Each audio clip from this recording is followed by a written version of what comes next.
பாடம் 1. ஒற்றுமை.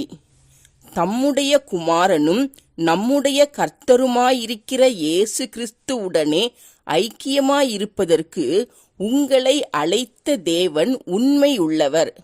சகோதரரே, நீங்கள் எல்லாரும் ஒரே காரியத்தை பேசவும் பிரிவினைகள் இல்லாமல் ஏக மனதும் ஏக யோசனையும் உள்ளவர்களாய் சீர்பொருந்தி இருக்கவும் வேண்டுமென்று நம்முடைய கர்த்தராகிய இயேசு கிறிஸ்துவின் நாமத்தினாலே உங்களுக்கு புத்தி சொல்லுகிறேன்.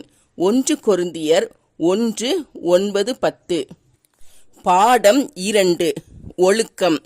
அந்தபடி முந்தின நடக்கைக்குரிய மோசம் போக்கும் இச்சைகளாலே கெட்டுப்போகிற பழைய மனுஷனை நீங்கள் களைந்து போட்டு உங்கள் உள்ளத்திலே புதிதான ஆவியுள்ளவர்களாகி மெய்யான நீதியிலும் பரிசுத்தத்திலும் தேவனுடைய சாயலாக சிருஷ்டிக்கப்பட்ட புதிய மனுஷனை தரித்து கொள்ளுங்கள். அன்றியும் நாம் ஒருவருக்கொருவர் அவயவங்களாயிருக்கிறபடியால் பொய்யை களைந்து அவனவன் பிறனுடனே மெய்யை பேச கடவன். நீங்கள் கோபங்கொண்டாலும் பாவம் செய்யாதிருங்கள். சூரியன் அஸ்தமிக்கிறதற்கு முன்னாக உங்கள் எரிச்சல் தணிய கடவது. எபேசியர் 4:22-26 வரை. பாடம் 3. உதவி செய்தல். நான் உங்களுக்கு சொல்லுகிறேன், உங்கள் சத்துருக்களை சிநேகியுங்கள், உங்களை சபிக்கிறவர்களை ஆசீர்வதியுங்கள், உங்களை பகைக்கிறவர்களுக்கு நன்மை செய்யுங்கள், உங்களை நிந்திக்கிறவர்களுக்காகவும் உங்களை துன்பப்படுத்துகிறவர்களுக்காகவும் ஜெபம் பண்ணுங்கள். இப்படி செய்வதினால் நீங்கள் பரலோகத்தில் இருக்கிற உங்கள் பிதாவுக்கு புத்திரராயிருப்பீர்கள். அவர் தீயோர் மேலும் நல்லோர் மேலும் தமது சூரியனை உதிக்க பண்ணி நீதியுள்ளவர்கள் மேலும் அநீதியுள்ளவர்கள் மேலும் மழையை பெய்ய பண்ணுகிறார். மத்தேயு 5:44-45. பாடம் 4. கவலைப்படாதிருங்கள். ஆகையால் எண்ணத்தை உண்போம், எண்ணத்தை குடிப்போம், எண்ணத்தை உடுப்போம் என்று கவலைப்படாதிருங்கள். இவைகளை எல்லாம் அஞ்ஞானிகள் நாடி தேடுகிறார்கள்.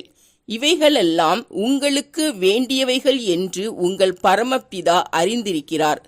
முதலாவது தேவனுடைய ராஜ்யத்தையும் அவருடைய நீதியையும் தேடுங்கள், அப்பொழுது இவைகளெல்லாம் உங்களுக்கு கூட கொடுக்கப்படும்.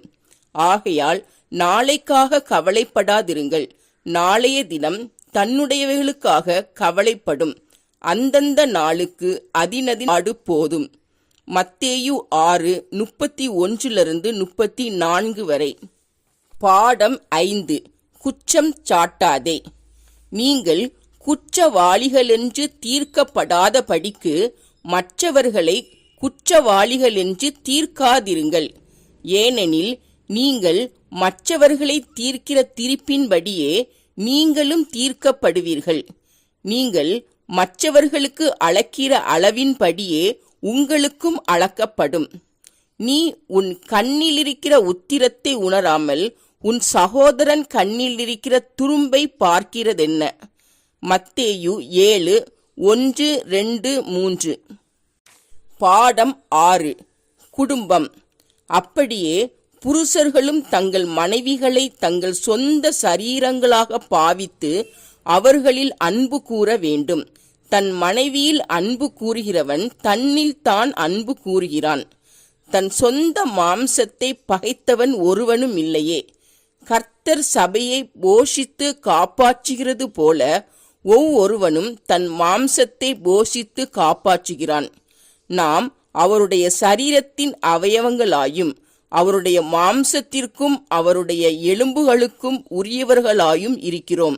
இது நிமித்தம் மனுஷன் தன் தகப்பனையும் தன் தாயையும் விட்டு தன் மனைவியுடன் இசைந்து இருவரும் ஒரே மாம்சமாய் இருப்பார்கள். எபேசியர் 5:28-31 வரை. பாடம் 7. பிள்ளைகள். இயேசு அதை கண்டு விசனமடைந்து, சிறு பிள்ளைகள் என்னிடத்தில் வருகிறதற்கு இடங்கொடுங்கள், அவர்களை தடை பண்ணாதிருங்கள். தேவனுடைய ராஜ்யம் அப்படிப்பட்டவர்களுடையது.